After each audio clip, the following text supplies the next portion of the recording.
Hey y'all, it's Miss Victoria over in Lafayette Parish. Just wanted to show you a few tricks of how I made masks that our local hospitals are collecting.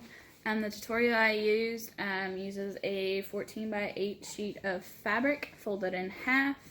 Go ahead and stitch the side. The closer to the edge, the better for seam allowance because it gives you more room. But whatever you're comfortable with, take as many practice rounds as you need. We only get better by practicing. Once you sew this, go ahead and flip it out so it makes a tube like this. Then you'll go ahead and iron it out, and then you're going to make a line at 1.5 inches and 1 inch, and that'll create your folds.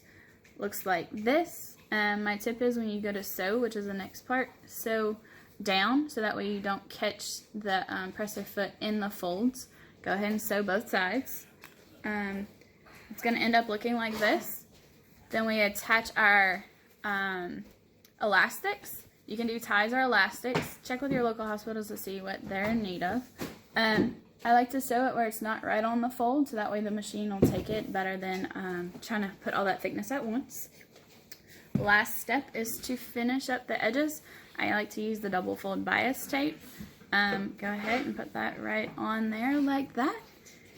Finished product is this. If you have any questions, check with someone who has sewing experience. If you need us, reach out to us. Y'all stay safe and have a great day. Bye-bye.